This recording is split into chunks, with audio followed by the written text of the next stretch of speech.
ধুলিয়ান গঙ্গা স্টেশনে অবশেষে বাংলার জয়গান। আমাদের খবরের জেরেই স্টেশনের নাম ফলক ও পরিষেবা বোর্ডে যুক্ত হলো বাংলা ভাষা। উচ্ছ্বসিত ধুলিয়ানবাসী। প্রায় 3 থেকে 4 মাস আগে ধুলিয়ান গঙ্গা রেল স্টেশনের নাম ফলকে শুধুমাত্র হিন্দি ও ইংরেজি ভাষায় নাম লেখা থাকলেও বাংলা ভাষায় কোনো উল্লেখ ছিল না। বিষয়টি স্থানীয় মানুষের মধ্যে ক্ষোভ ও অসন্তোষের জন্ম দেয়। বাংলা ভাষাভাষী মানুষের এই গুরুত্বপূর্ণ স্টেশনে বাংলার অনুপস্থিতি অনেকের কাছেই ছিল বেদনাদায়ক। এই অনিয়ম ও অবহেলার বিষয়টি প্রথম তুলে ধরেছিল আমাদের নিউজ চ্যানেল। আমরা ধারাবাহিকভাবে খবর প্রচার করি এবং প্রশাসনের দৃষ্টি আকর্ষণ করার চেষ্টা চালাই। আমাদের সেই সংবাদ প্রকাশের পর বিষয়টি গুরুত্ব পেতে শুরু করে। অবশেষে সেই প্রচেষ্টার ফল মিলেছে। ধুলিয়ান গঙ্গা স্টেশনের নাম এখন হিন্দি ও ইংরেজির পাশাপাশি বাংলাতেও স্পষ্টভাবে লেখা হয়েছে ধুলিয়ান গঙ্গা। শুধু নাম ফলকই নয়, স্টেশনের বিভিন্ন পরিষেবা সংক্রান্ত বোর্ডেও যুক্ত হয়েছে বাংলা ভাষা। শীতল পানীয় জল, মোবাইল চার্জিং পয়েন্ট সহ একাধিক নির্দেশিকা ও পরিষেবা বোর্ডে এখন বাংলার উপস্থিতি চোখে পড়ছে। এই পরিবর্তনে ধুলিয়ানবাসীর মধ্যে আনন্দ ও উচ্ছ্বাস লক্ষ্য করা গেছে। বহু সাধারণ মানুষ জানিয়েছেন, এটি শুধু একটি নাম লেখার বিষয় নয়, এটি বাংলার সম্মান ও আত্মপরিচয়ের বিষয়। নিজের মাতৃভাষায় স্টেশনের নাম দেখতে পেয়ে তারা গর্বিত। উল্লেখযোগ্য বিষয় হলো, আমাদের নিউজ চ্যানেলের খবর প্রকাশের পর বাংলা পক্ষ সংগঠন ও বিষয়টিকে গুরুত্ব দিয়ে ধুলিয়ানে এসে ডেপুটেশন জমা দেয়। তাদের এই উদ্যোগ আন্দোলনকে আরও শক্তিশালী করে তোলে। সম্মিলিত প্রচেষ্টার ফলেই আজ ধুলিয়ান গঙ্গা স্টেশন বাংলার মর্যাদা ফিরে পেল। ধুলিয়ানবাসীর জন্য এটি নিঃসন্দেহে গর্বের মুহূর্ত। স্থানীয় মানুষের দাবি, ভবিষ্যতেও এভাবেই এলাকার ন্যায্য দাবি ও অধিকার নিয়ে সোচ্চার থাকুক সংবাদ মাধ্যম ও সচেতন সমাজ। বাংলা লেখা ছিল না, ইংরেজি এবং হিন্দি ছিল। এই যে এখন বাংলায় লেখা হয়েছে।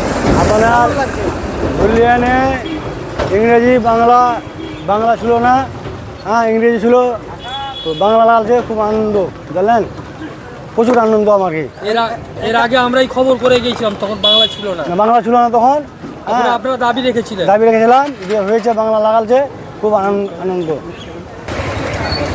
আপনারা এর আগে এসেছিলেন, যে খবর দিয়েছিলেন, খবর হয়েছে দিয়ে আপনার হয়েছে, বাংলা ছিল না, ইংরেজি আর ছিল, হিন্দি ছিল। বাংলা খবরে বাংলা করেছিলেন, আমরা খবর হ্যাঁ হয়েছে, বাংলা লেখা হয়েছে। আপনার খুশি, প্রচুর খুশি, আমার আনন্দ। বাংলা লাগছে, প্রচুর খুশি, প্রচুর খুশি। কি নাম? রহিম, বাড়ি গাজর। হিন্দি এবং ইংলিশ ছিল, আমরা খবর করেছিলাম, তারপরে বাংলা লেখা হয়েছে। কতটা খুশি, কি বলবেন?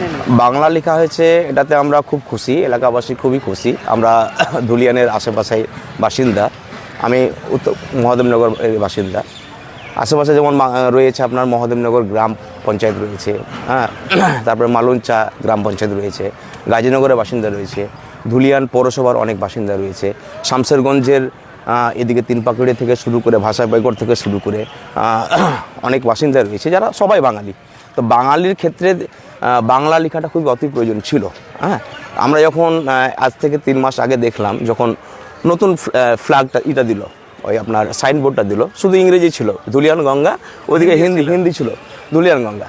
তারপরে এটা বাংলা পক্ষকে আমরা জানিয়েছিলাম।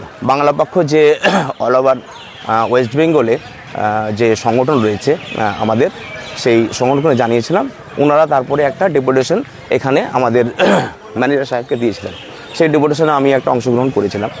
তারপরে সেই দাবি মতো বাংলা পক্ষ দাবি মতো এই বাংলা লেখায় যে ধুলিয়ান স্টেশন লেখা হয়েছে ধুলিয়ান গঙ্গা, এতে আমরা খুব খুশি, বাংলা পক্ষও খুশি, দ্বিতীয়ত এলাকাবাসীও খুব খুশি। এটা অতি প্রয়োজন ছিল বাংলায় লেখার। তার আগে কিন্তু আমরা এই চ্যানেলের মাধ্যমে আমরা তুলে ধরেছিলাম, এটা কিভাবে দেখি। হ্যাঁ, বেশ কিছু নিউজ চ্যানেলে দেখেছিলাম এই বাংলা পক্ষের দাবিটা।